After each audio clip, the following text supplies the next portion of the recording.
Sir অনেক সময় যেটা দেখা যায় যে দুরন্ত বাচ্চা সারাদিন খেলছে, দুষ্টামি করছে, একদম স্বতঃস্ফূর্ত, কিন্তু সন্ধ্যার পর বা রাতে ঘুমাতে যাওয়ার আগে অনেক সময় তারা বলছে যে ব্যথা করছে, ইভেন কোথায় ব্যথা করছে সে সঠিক বিষয়টাও তারা বলতে পারছে না। এটাকে অনেক সময় আমরা বাচ্চাদের গ্রোয়িং পেইন বলে থাকি। আপনার কাছ থেকে বিস্তারিত পরিষ্কার হতে চাই। বাচ্চাদের এই সমস্যাটা আসলে প্রতিটা বাচ্চারই হয়। আমরা হয়তো ছোট গেলে আমরা হয়তো বাবা মার সাথে এরকম করেছি।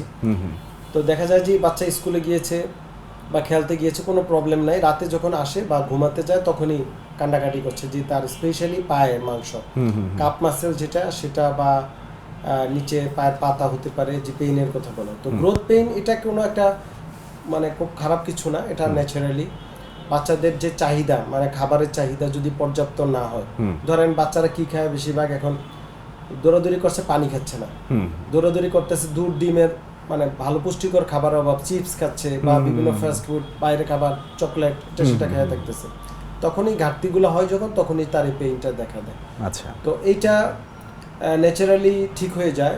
বা আমরা ট্রিটমেন্ট ক্ষেত্রে বলে থাকি যে বাচ্চাদেরকে বাবা মারা হালকা একটু ম্যাসেজ করতে পারে বাসায়, হাত দিয়ে একটু ম্যাসাজ করে দিল, একটু গরম শেক দিয়ে দিল। আচ্ছা, গরম শেক, হালকা গরম শেক দুবেলা বা রাতের বেলা, একটু ব্যথানাশক যেমন ন্যাপ্রোকজেন জেল বা আইবুপ্রোফেন জেল বা ডাইক্লোফেনাক জেল, যে কোনো পেইন কিলার, মাথা ব্যথার মলম পাওয়া যায় কিনতে, লাগাতে পারে, একটু প্যারাসিটামল দিতে পারে কিছুদিন। এগুলাতে কিন্তু মোস্ট অফ দ্য ক্ষেত্রে চলে যেতে পারে। আচ্ছা, এবং পাশাপাশি আমরা বলি পুষ্টিকর খাবার দিতে, যেমন ডিম, দুধ, বাচ্চাদের এটা নিয়মিত খাবারের তালিকা রাখতে।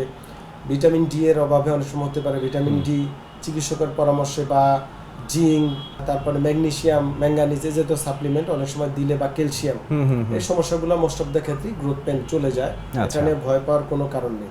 কিন্তু যদি কোনো কারণে এটা চলতেই থাকে, ধরেন মাসের পর মাস ভালো হচ্ছে না, আমি যে মেজারগুলো বললাম এগুলো নেওয়ার পরও ভালো হচ্ছে না, বা পাশাপাশি স্কিনে প্রবলেম হচ্ছে, জোড়া হাঁটু ফুলে যাচ্ছে, হিপ জয়েন্ট ফুলে যাচ্ছে, রুগী বাচ্চা খুঁড়িয়ে হাঁটে, তাহলে কিন্তু এটা গ্রোথ পেইন বলার কোনো অবকাশ নেই।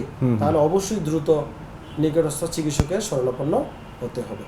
এক্ষেত্রে অনেক সময় দেখা যায় স্যার, পরিবারকে বোঝানো বা বাবা মার সচেতনতার কিছু ঘাটতি থাকে। যেমন বাচ্চা হয়তো বা রাতের বেলা বলছে যে আমার এখানে ব্যথা করছে, কিন্তু বাবা মা ভাবছে পড়াকে ফাঁকি দেওয়ার জন্য হয়তো বা এরকমটা বলছে। এক্ষেত্রে পরিবারকেও বেশ খানিকটা সচেতন হতে হবে, আপনি কি মনে করেন? অবশ্যই আমার মনে হয় বাচ্চাদের দেখা উচিত যে কোন জায়গার কথা বলছে, সে কোথায় পেইনের কথা, সেটা অ্যাসেস করতে পারে বাবা মা, দেখা উচিত। অনেক সময় কালার চেঞ্জ হয়ে যেতে পারে, মানে স্কিন কালার ফুলে যেতে পারে, বাচ্চা হয়তো বলছে, এটা খেয়াল করলে, বা হাত দিলেই একটু গরম হয়ে গিয়েছে, তো এগুলো খেয়াল করতে হবে। আর বাচ্চারা যদি ধরেন স্কুল ফাঁকি দেওয়ার কথা সেটা বলতে পারে, কিন্তু পরক্ষণে তো সে সুস্থ হয়ে যাবে, পরের দিন তো আর সে পেইনের কথাটা বলবে না, একদম ঠিক না? কিন্তু যদি দেখা যায় না, বারবারই বলছে, তখন অবশ্যই এটা আমলে নিতে হবে। এবং এ থেকে আমরা প্রায় বাচ্চা পাই যে তার হয়তো জোড়া নষ্ট হয়ে গেছে, তারপরে আমাদের কাছে আসছে। এটা একটু সচেতনতা দরকার। আর পাশাপাশি আমি যেটা বললাম যে নিয়মগুলা বা যে সাপ্লিমেন্ট বা খাবার দাবার, এগুলো আমাদের যদি বাচ্চাদের নিয়মিত দিতে পারি। পানি বাচ্চারা কিন্তু খেতে চায় না, অভ্যস্ত না, তারা জানে না পানি। আর বাংলাদেশে বাচ্চাদের যে খাবারের তালিকা উন্নত বেশি একটু ভিন্ন। আমাদের দেশে প্রচুর আপনার ভাজা পোড়া বা বিভিন্ন মশলা জাতীয় খাবারটা বেশি দেওয়া হয়, এগুলো কমিয়ে ফেলতে হবে। বা চিনি জাতীয়, মিষ্টি জাতীয় মানে খাবারের মধ্যে থাকে বিভিন্ন এক্সট্রা অ্যাডেড সুগার, এগুলো বন্ধ করতে হবে। করলে কিন্তু অনেকাংশে সমস্যাগুলো কমে আসবে। কত থেকে কত বছর বয়সী বাচ্চাদের মধ্যে গ্রোয়িং পেইনটা বেশি লক্ষ্য করা যায় স্যার? সাধারণত স্কুল গোয়িং বাচ্চা আমরা বলে থাকি, স্কুল গোয়িং যে বাচ্চারা এবং দৌড়াদৌড়ি করে বাচ্চা, ধরেন 5 থেকে 13-14 বছর বয়সী, এই হচ্ছে কমন একটা এজ। মানে দুরন্ত বাচ্চা, যারা দুরন্ত বাচ্চা, 3-এর নিচে বাচ্চা সাধারণত বাসায় থাকে, অত একটা মুভ করে না।